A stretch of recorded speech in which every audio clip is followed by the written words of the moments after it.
Hello and welcome to Produce Talks, the CPMA podcast. I am your Produce Talks host, Ian Brody.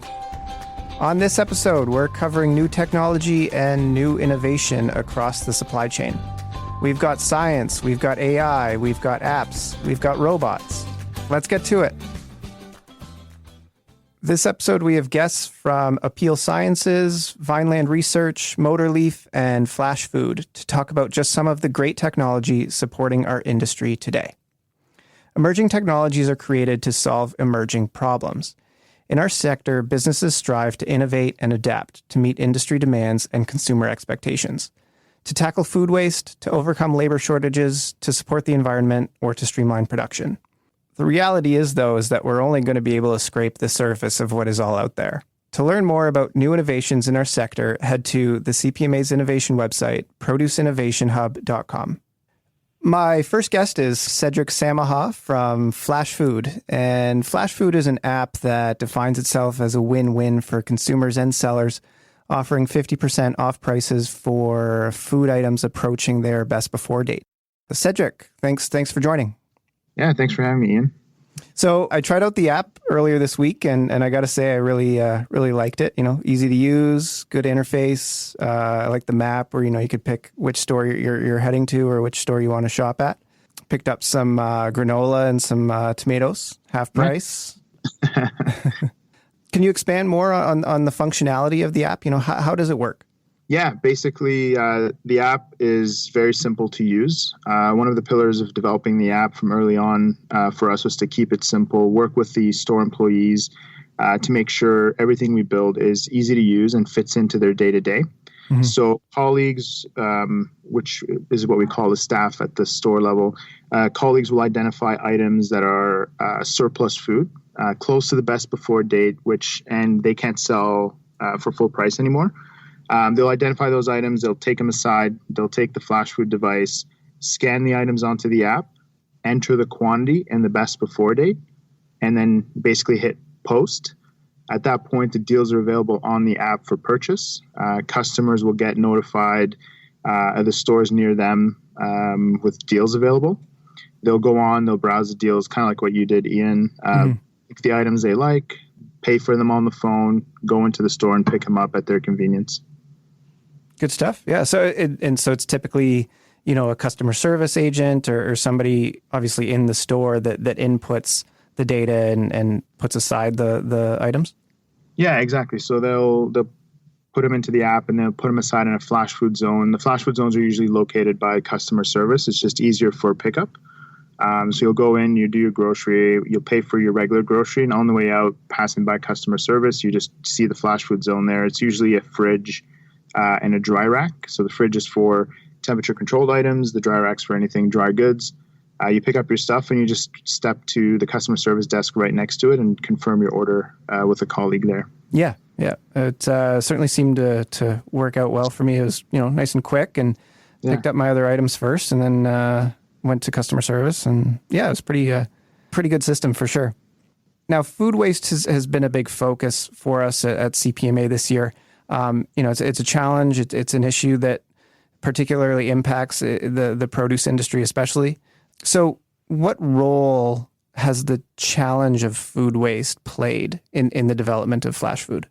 Food waste. The problem with food waste has been very central for our company. It's really been the reason why we got into this. So our founder, Josh, his sister worked as a chef in Toronto.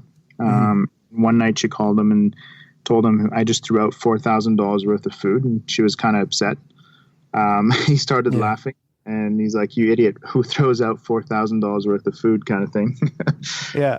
And she told him, like, no, this is serious. Like, they don't let us donate it. They don't let us take it home or split it among the staff. So he kind of started looking online and try to, figure out how big this thing is, and then realize how the magnitude of food waste, I guess. Yeah, the numbers are staggering for sure.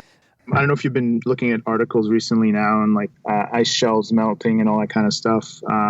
Food waste, for example, if you were to take food waste as a country, in terms of greenhouse gas emissions, it would be the third leading cause of greenhouse gas emissions behind China and the US. Wow. people are hungry around the world, and we're throwing away so much food and contributing to, climate change. Mm-hmm. Yeah. So it really sounds like it was a central reason for development of the app and the company as a whole.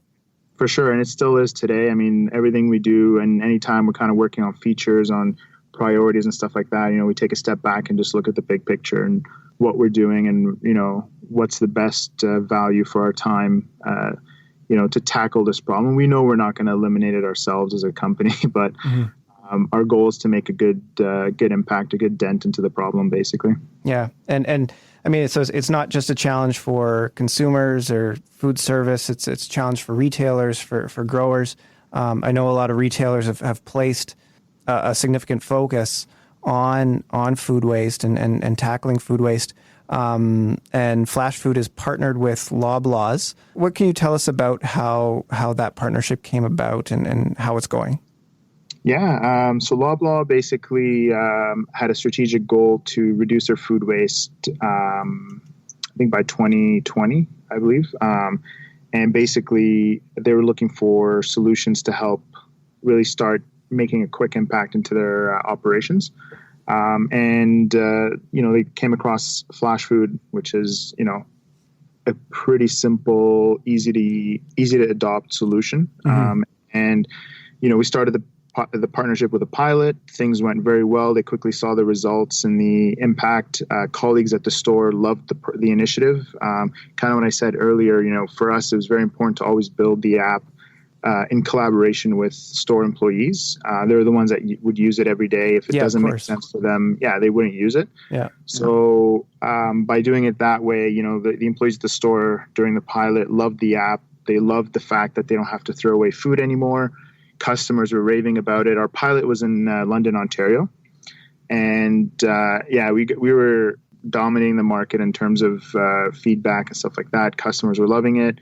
And from there on, it was just a no-brainer to roll it out to all stores. So right now, we are across 402 stores across the country under all the different banners Loblaw has. So Superstore, Dominion, Zehrs, No Frills, all the different banners. Maxi, yep, Covigo.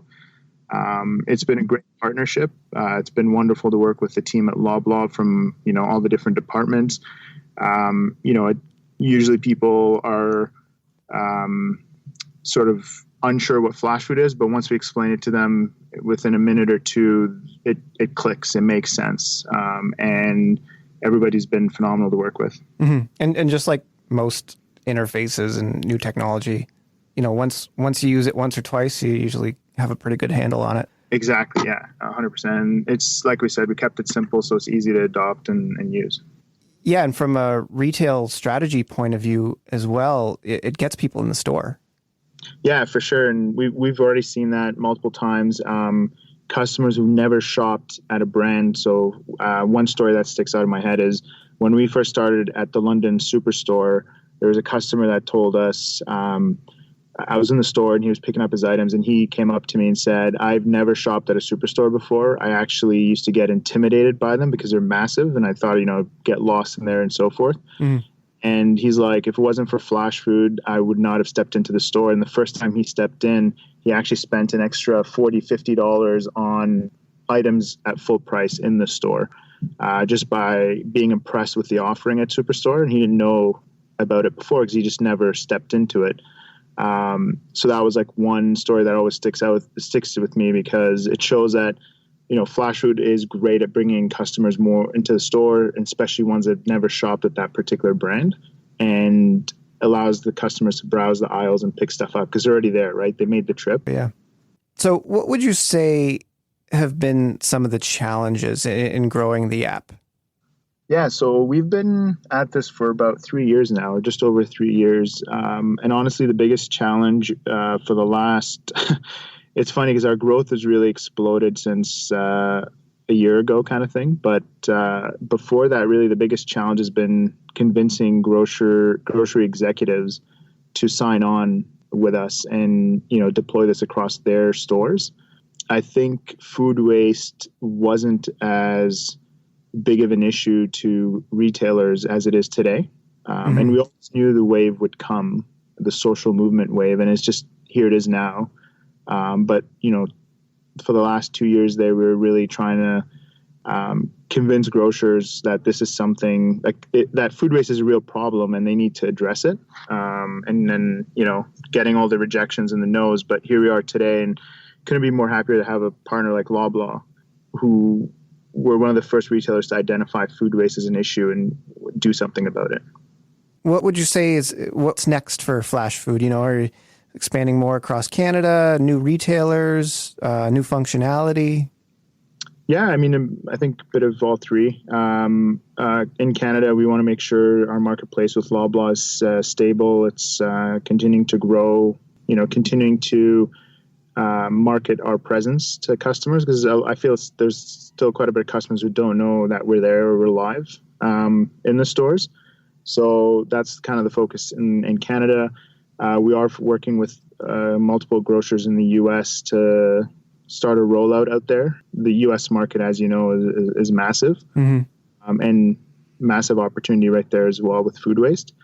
And then in terms of functionality, we're constantly looking for the next feature to add to the app, just to enhance the user experience from both the vendor, so the retailer, and the customer side. So the kind of all three angles being tackled. Right. 3 years, it's certainly not a long time. It's still a young company as an app and as a new technology. So it's great. Yeah, sure. It felt like an eternity, but you're right. When you take a step back, it's not that long. Mm-hmm. All right. Well, thanks so much for joining, Cedric. I appreciate your time. Yeah, thanks for having me, Ian. And my next guest is Scott DeGondon from Motorleaf.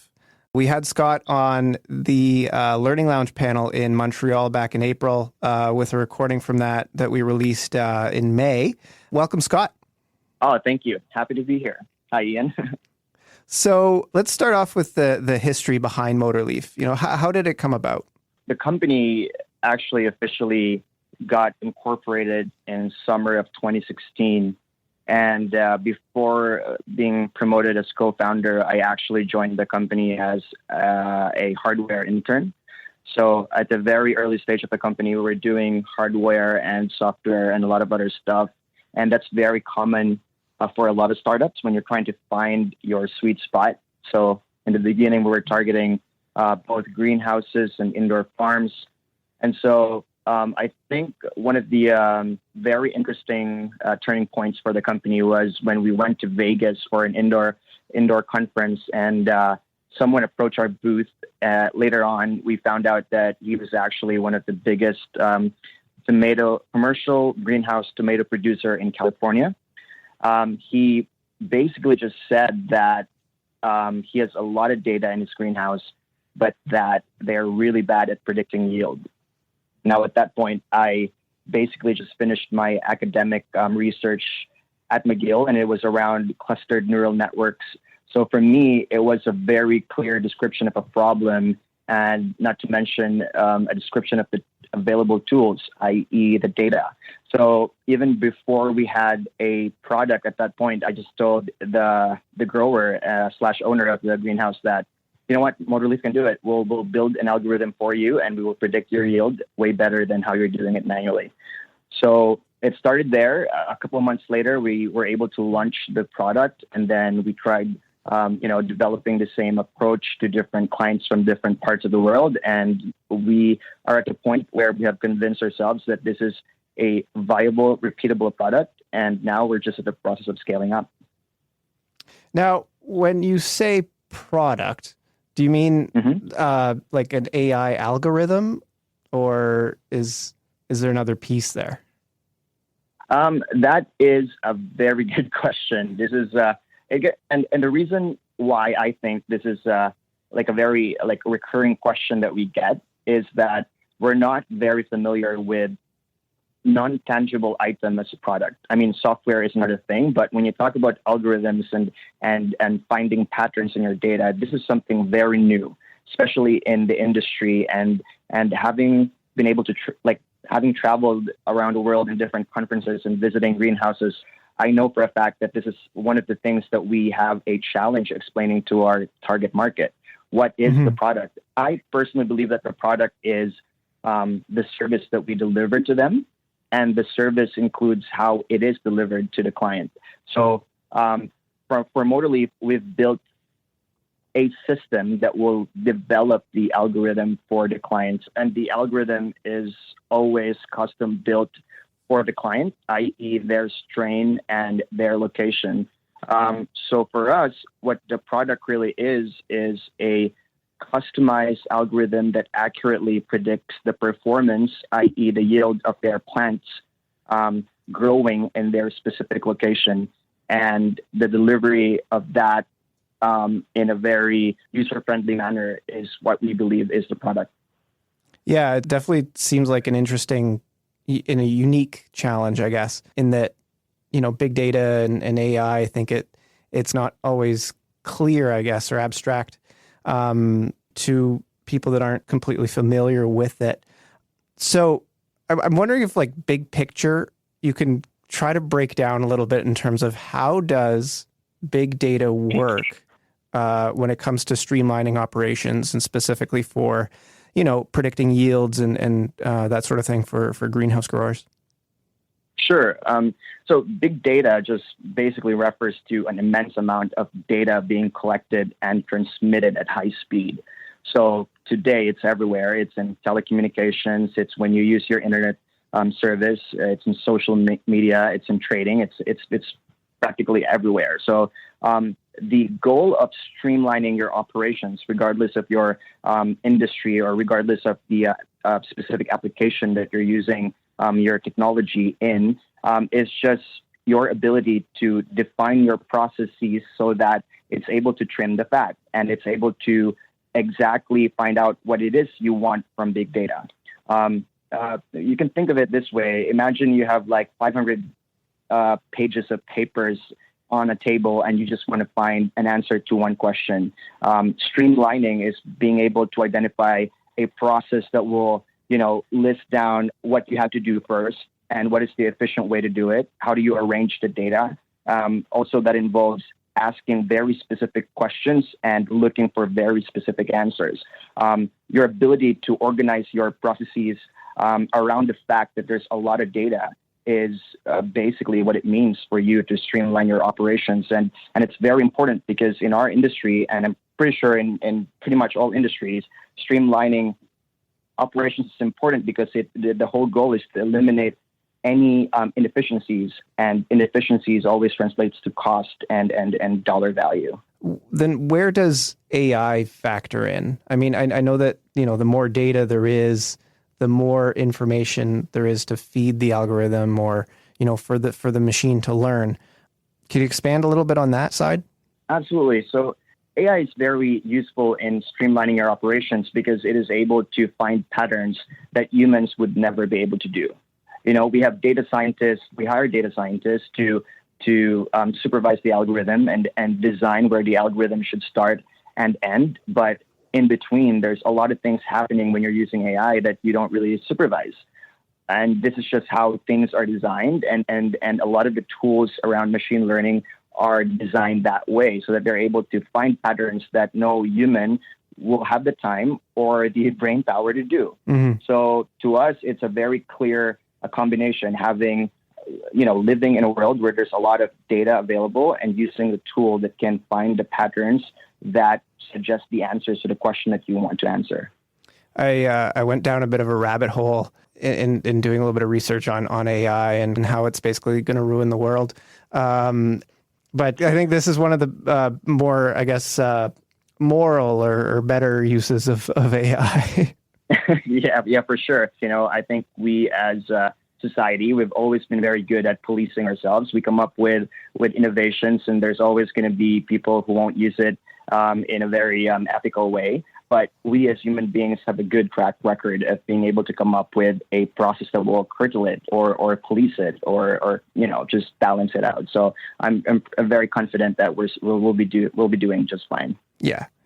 And I recall from the Learning Lounge, one of the challenges that I guess you have, and I imagine a lot of other companies that use big data have, is basically getting that data or maybe convincing the growers or those clients that data is safe, once you hand it over? Yeah, but I'm happy to say that I think, it's been a couple of months, and we've already seen a lot of changes in the reception of our service. When we approach potential clients, we find it less hard to convince these clients that we don't have any ill intentions with their data. Mm-hmm.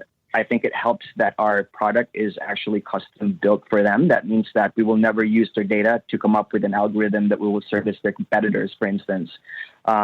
Also, it helps that there's a lot of companies that are trying to build useful products in the market, and that gives AI a good name. So now we've always believed that it is our obligation to educate our target clients about what we're doing and the tools that we're using. And because this is constant everywhere, a lot of people are finding it easy to talk about AI. And that helps us.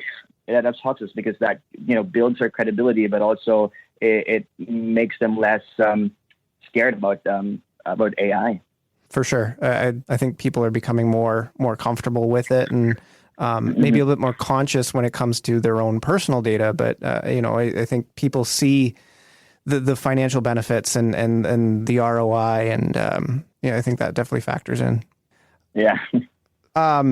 In using big data and AI solutions to provide greenhouse growers with a more accurate picture, what does that process look like for the growers themselves?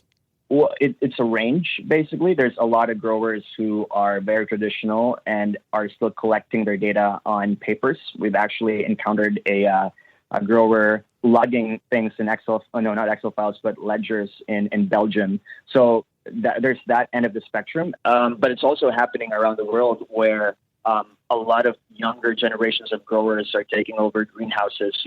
Either they've inherited it from their fathers, or they're hired in technical innovation positions in big companies that it's easier to talk about data, and they already have the infrastructure that records and collects data in a manner that is useful for AI. So we're very happy about that. We've found it's been becoming very easy to talk about AI and the process of acquiring data. So there's definitely a lot of initiatives taken by the clients themselves in making sure that they are collecting data and even paying premiums, whatever it takes to make sure that the data is stored in the long term and that it's not going to get corrupted. So what are some of the key data points that help drive accurate forecasting? Very good question. Unfortunately, I don't think I'm allowed to answer the question in great detail, but I think a good answer to that question is that for Motorleaf, in order for us to build a very accurate algorithm for our clients, we basically acquire all the data that they're collecting in the greenhouse.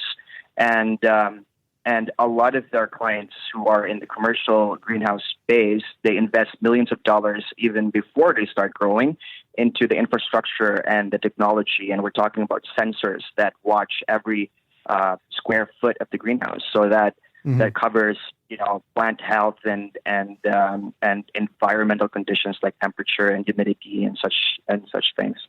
Yeah, fair enough. I guess more generally, how do you see the role of big data and AI as well advancing and impacting produce in the years to come? Yeah. I think to answer that question, I'm going to cite this statement that I basically received from a grower that I visited recently. So we were talking about the future of agriculture and data, and we both agree that if you're making decisions and these decisions are not based on numbers, you're just kidding yourselves. And I believe that that's true. Self-driving cars are based on data. They're not based on intuitions. If you're trying to save money, these are not based on intuitions. You're either overspending or you're not. So data is data, and you can't fake it. For us, in order to be efficient, it has to be quantifiable. And that's the only way that the industry will grow and will be able to hit their metrics.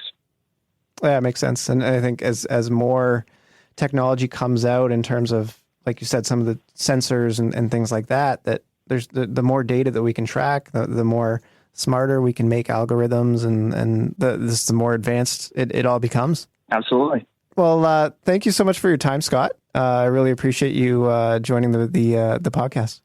Absolutely. It's been a pleasure.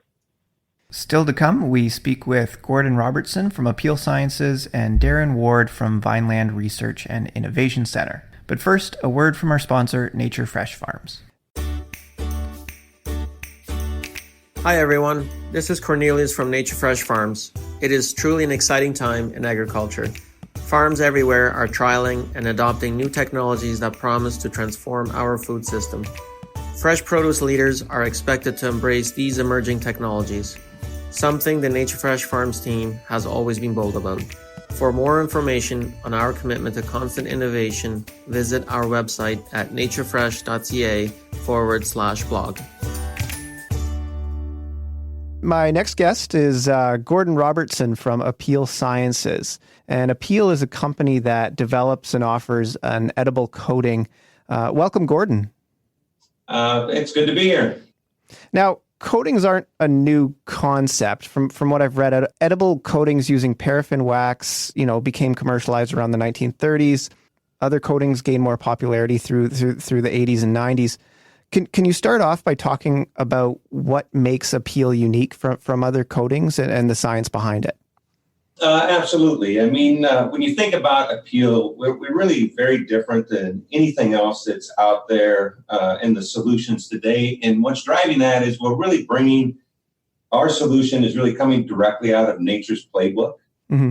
The kind of bottom line, we utilize food to preserve food. Our belief is that the only thing that should be on food is food itself, and that's why we utilize the materials in our formulations that are really found in every bite of fruit and vegetables that you eat on an everyday basis, and that's really what makes the Apeel products. Kind of in the heart of that, we are the only plant-based solution out there today for freshness and really mitigating food waste that benefits everybody in the supply chain, from the grower to the shipper to the marketer to the retailer and ultimately the consumer, because our solution goes all the way to consumption and into the consumer's home. So how has the magnitude or the role of food loss played in the importance and the development of Apeel? I mean, food waste is obviously at the heart of it, and we see that we're bringing a solution that helps address food waste, but actually just helps us look at the entire supply chain and how do we actually bring fresh fruits and vegetables to consumers around the world, or even open new markets. There's this tremendous opportunity for us to continue to reach out through the supply chain, serving everybody that sits along that in the process. Mm-hmm. Actually driving value for everybody. Certainly an exciting product. Now, let's say I'm a grower or a distributor or even a retailer that has partnered with Apeel. How does that product come to me? So we really offer our solution as a service. And what we're really doing is how do we get the maximum shelf life benefit and food waste reduction in that service? So our teams, we go out there, we work around the world with our growers, our shippers, and our retailers. And we really work to do the applications either in accumulation centers, let's say around the US or in the European market, or we do it really at source. And so working with the growers specifically in their packing sheds, really driving as much efficiency and working within their supply chain to make sure that we do the application without driving any additional significant cost in the system. Mm-hmm.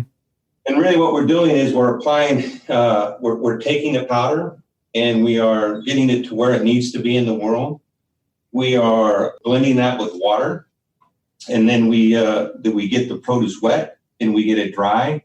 And that's what actually is in the process of the application itself. When we do that, what we're doing is we're leaving behind really an imperceivably thin layer of edible plant material. So it's, as I said earlier, it's literally utilizing food to protect food. But that small layer, what it does really is creates a little extra peel that really slows the rate of gas exchange. So the rate at which moisture is leaving the fruit and the rate at which oxygen is coming into the fruit, which is really the drivers of breakdown of quality and decay. Mm-hmm. So when we do this, when we have this little extra peel that we're adding, we are basically extending shelf life by a factor of 2 to 3, depending on the produce type that we're working on. Wow. And so, like in the retail environment, Apeel treated produce is then labeled and brand marked so our shoppers can see it. Our retailers know where it is. They're marketing it for the consumer out there. And we're having thousands of searches through our website and people really looking for the Apeel solution. And we do that in concert with our grower partners, working to get the labeling inside of the packaging process, and then working all the way through to retailers and the in-store activation, the things that we can do at retail at that moment of truth to create, a level of a theater in the store so people can learn about the Apeel process and the Apeel solution and the benefit that it's bringing to them. It sounds like an interesting challenge where that the process might look different depending on the crop or depending on, where along the supply chain that product is going to be applied to the crop. Yeah, it's one of the things that I found very unique as I joined Apeel about a year ago, and I came from the table grape industry. But the reality is, and this in the produce business, when you start to look inside the supply chain, it's not a cookie cutter event. No, definitely not. Has a very unique supply chain that product has to flow through. So when we begin to work with our partners, we literally will bring, our scientists, our engineering team, our PhDs into that environment and say, okay, this is how the produce flows. Here is where we believe we can do the applications to do it in the most efficient process, so we're not driving additional costs associated with labor inside of let's say, a packing house. But every solution is unique. And even within categories themselves, they can be unique because, not all avocado packing houses are created the same. Right. So always something that we have to work with. And so that really actually is the bound of our partnership when we work back with our grower partners, because it's about working within their environment, not just trying to make it work so we can put the application on. Mm-hmm.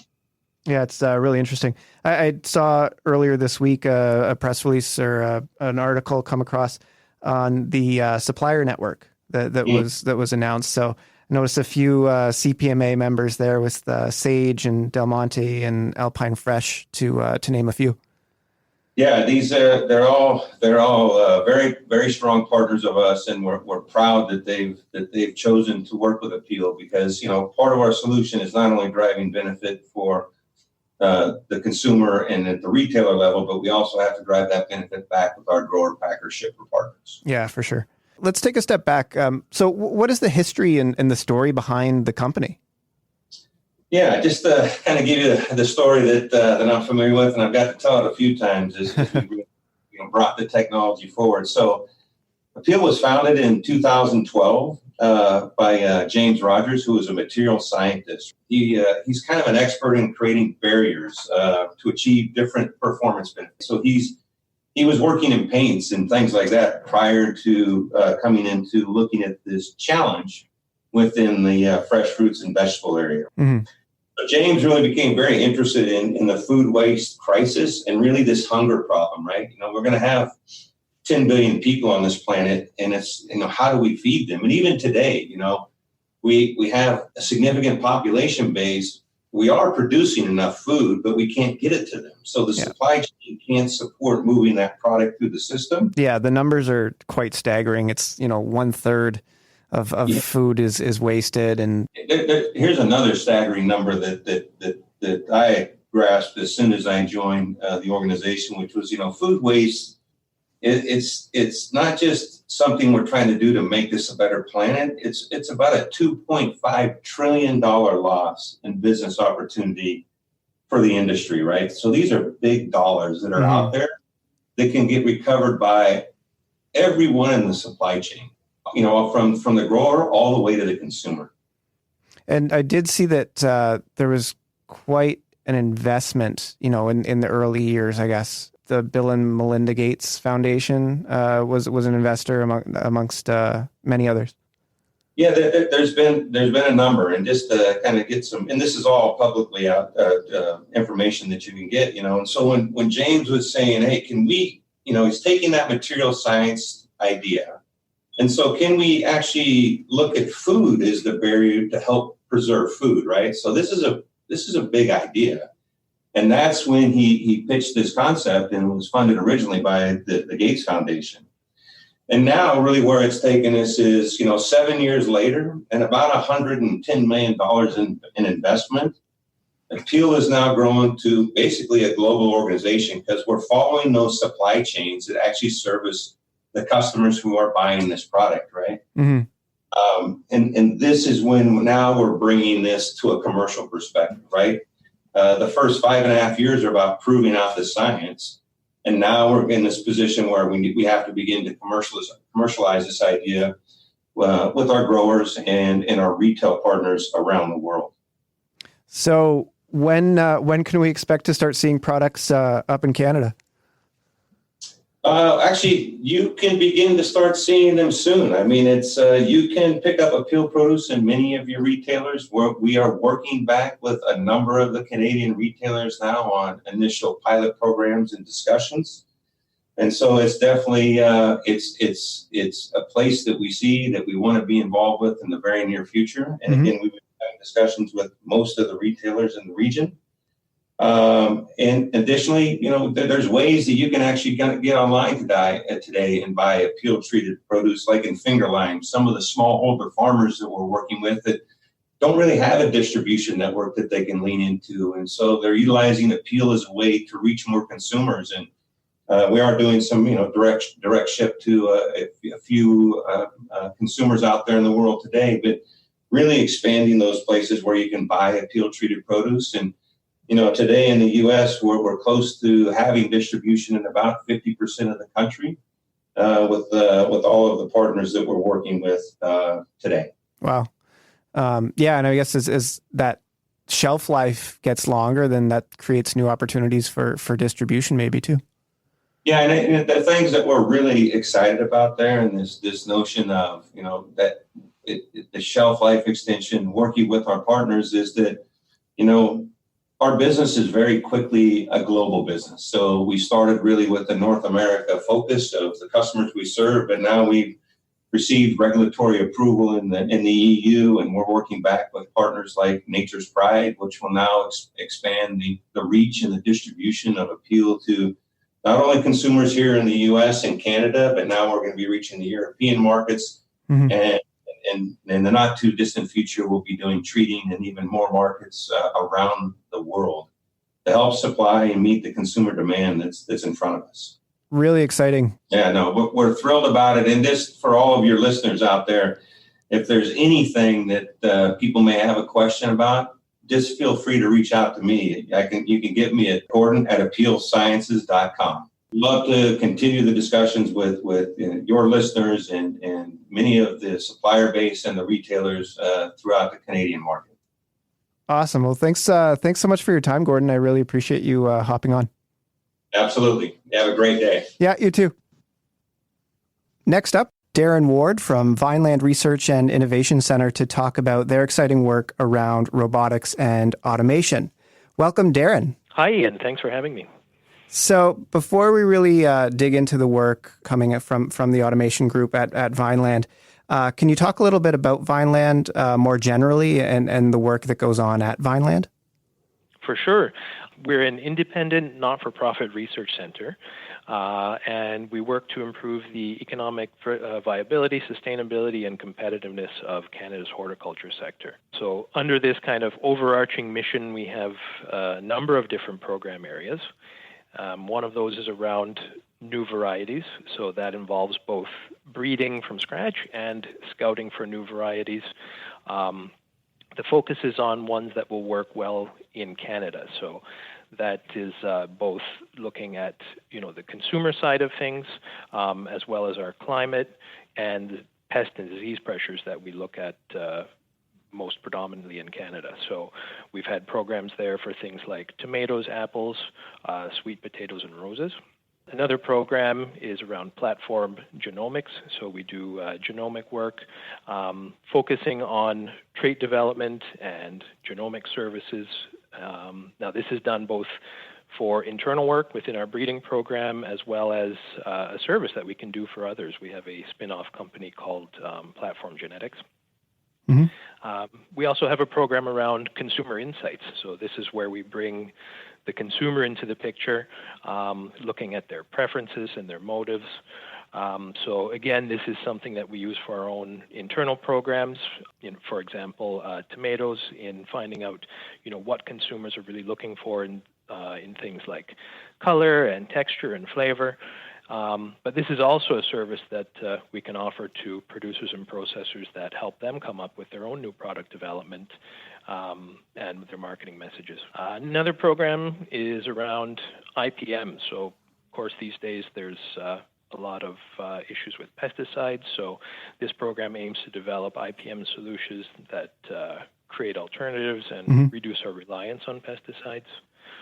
And also we have a program that is known as Greening the Canadian Landscape. So this focuses on green infrastructure, things like functional urban landscapes, and we achieve this through species selection and generating protocols that ensure successful growing. Of course, we'll talk a bit about our robotics and automation program as well, but something new that we've got going on under that is a systems integration service. I think we'll talk a little bit more about some of the futuristic things that we're doing. But one of the things that we do is always try to remain in contact with the growers and producers and processors through outreach. And we learned that a lot of them would like to be able to deploy automation that is, more closer, more at hand, things that are available today, either as off-the-shelf solutions or as custom builds. But that can be quite intimidating by, not having the internal resources to do to put together effective systems, or just not being aware of where to go to get things that'll really work, and understanding the automation problems and understanding an effective solution. So we've put together an internal unit to help out in that area as well. It's quite the portfolio of work. It is. It does sound like a lot of different things. But what's kind of really cool about all of it is that, we're supported by a great facility and a nice campus. We've got 200 acres of growing space. We've got a 1 acre compartmentalized research greenhouse. And, it all comes together for, a really unique combination and a nice pool of expertise that work and collaborate well together. For sure. It's always exciting to see what's coming out of Vineland, and, the new science, new technologies that are created to solve new problems. Every year, every couple of years, it certainly seems like there's new challenges for the produce sector generally, and new technology is always emerging to keep up and to solve these issues as they come along. One of those issues is, of course, the challenge of a shrinking labor pool. It's a reality that we're seeing in agriculture, and that's where the role of automation and robotics comes in, I think, quite a bit. So with that in mind, I'm hoping we can talk a little bit about the harvesting automation work specifically. What are some of the specifics around some of the work that's being done when it comes to robotics and automation? We've got a couple of programs on the go right now at Vineland in terms of robotics and automation. As I mentioned, there's the Systems Integration Initiative, which is brand new, but we've got some existing programs going on as well around automated cucumber harvesting. That's a newer one that was kicked off recently. Also automated mushroom harvesting, and also a program around smart irrigation. What would you say are some of the drawbacks or challenges that people wouldn't necessarily always think of when it comes to automation in the fields? Probably the main challenge comes to us from Mother Nature. She generates no two objects that are alike. And variation is one of the things that can be really different or difficult to work with. So if you think about automotive applications for automation, for example. I think that's something that comes to people's minds quite often. Robotic welding or something like that. That happens in a staged setup where there are fixtures and everything in there that hold everything just perfectly, and the parts that are being worked on are all the same within millimeters of differences. So it's a system that can be programmed to do the same thing over and over again 24 hours a day. But certainly it's not the same in horticulture, where we've got objects that are variable in size and shape and color, and we need to be fragility able to too, I think. Fragility for sure. Yeah. And that's a big one. But one of the things that we really don't have as much control over is being able to stage things to be exactly the way that we want them. Right. So one of those big issues or benefits, I think, that of automation that helps solve is that alternative to the labor pool. Are there any other added benefits when it comes to harvesting automation? For sure. You could look at also the fact that you can generate a very consistent pace when we're working with the machine. The way that an automated process can be very predictable. So that certainly helps understand productivity rates and things like that. But it can also work 24 hours a day if you need. Yeah. Automation doesn't need to sleep, so that's certainly a nice benefit. And one of the keys in being successful in all of that is to design a system such that overall the return on investment looks good when you compare it to manual harvesting. I guess another thing is that if everything is done right, going back to your point about fragility, we can improve the handling and lead to less damage, which is definitely a benefit when something down the supply chain is going to end up in front of the consumer, and we want it to look good. Yeah, of course. So you'd mentioned the cucumber project, and I've also read about mushroom harvesting technology. How did those projects come about? Basically, we maintain a program of regular outreach to growers. So we stay in contact with the industry to understand needs and pain points. Sometimes growers come to us with ideas, or sometimes we'll see trends and come up with our own ideas. Either way, we work side by side with the growers to make sure that the projects that we engage in, make sense and ultimately will provide a positive impact. So, looking at mushrooms and cucumbers, both of those crops are widely grown in Canada. Both use a lot of labor. So that's, two of the things that we're looking for right there. Mm-hmm. Mushrooms especially are an amazing crop. They've got a super short growing cycle.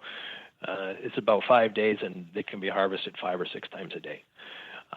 The conditions there are not great. They're grown in compost. Mm-hmm. But the smell of the environment isn't that good, and it can be high humidity. So something where the turnover tends to be very high. So yeah, definitely lend itself to automation very well. Right. So it sounds like it's mainly driven by the growers? That's correct, yeah. Would there be any other drivers, other innovation centers that you might partner with, universities that where some of this work comes out of? We certainly do collaborate. At the end of the day, it definitely needs to be something that will provide impact and do something to improve the economic sustainability and competitiveness of the Canadian growers. So if those ideas and projects come to us from the growers, or something that may have originated with a collaborator but utilizes our skill sets as well, but all of those sorts of relationships are on the table. So we had mentioned a little bit about the fragility, the size, seasonality. All of these factors really come into play in terms of which crops might be most suitable for automation. Are there any crops that really stand out as ones that would particularly be challenging for automation? Yeah, those aspects of going around variation and fragility are really what come down to it. And if you look at other things, and actually this kind of brings an interesting alternate viewpoint into things, but there's the aspect of the complexity and the amount of manipulation involved. And, for example, if you wanted to pick an apple from a tree, a human takes probably less than a second to take a glance at that tree, reach into the canopy, find an apple that's buried back there, pull it out, and miss the leaves and the stems and everything that are in the way. But there's a huge amount of complexity involved in trying to get a robot to do the same thing. So that kind of opens up another opportunity and gives us a chance to look at the growing systems as well. So I'd look at something like, high wire cucumbers, for example, where we had the old way of growing them using the umbrella technique, where the cucumbers might be obscured by leaves and stems quite a bit, versus high wire, which that technique by nature tends to open up access to those cucumbers and keep leaves out of the way. So, it really lends itself to automation. And going back to that apple example too, an old style apple tree versus a modern 2D orchard that we have today. Those apples are just on a single plane with much less obscuring them. So it is much better for automation that way. So what's next for the automation group at Vineland? Is there any new projects coming down the pipeline? We're involved in some pretty substantial projects now that are definitely keeping us busy. We have a lot of focus on moving those forward.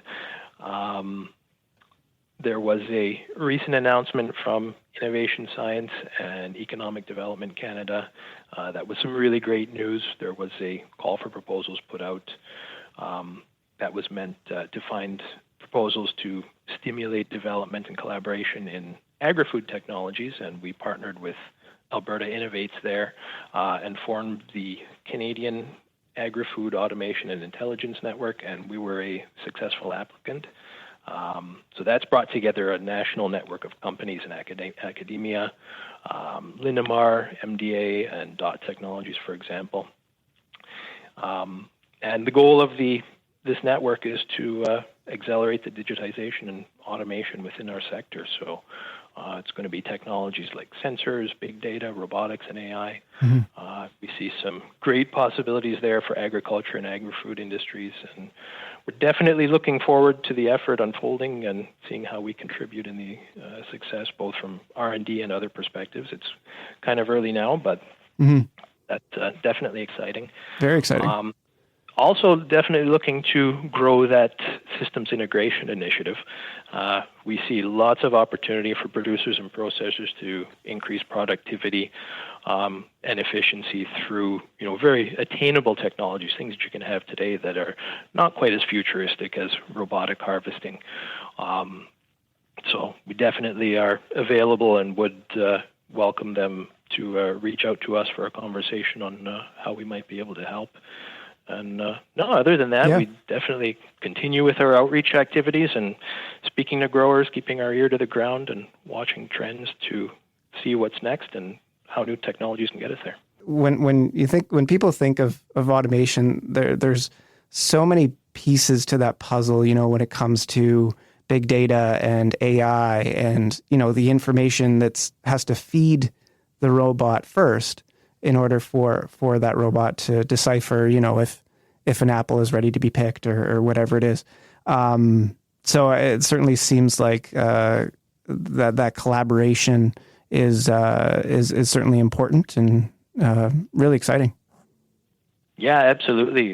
No, we're excited about the possibilities, and you make a good point. I think what a lot of people see is that finished product or that demonstration of a finished product, and don't really see all of those different pieces that go together. So it's a very complex but really great to work on. Well, thank you so much, Darren. It was great to speak with you, and thank you for coming on the show. Oh, it was my pleasure, and thanks for having me. Thanks again to Darren, Cedric, Scott, and Gordon for joining the podcast. A reminder that you can subscribe and review Produce Talks on iTunes, Google Play, and Spotify. Until next time, fill half your plate with fruits and veggies, continue to seek out new knowledge, and basically never stop growing.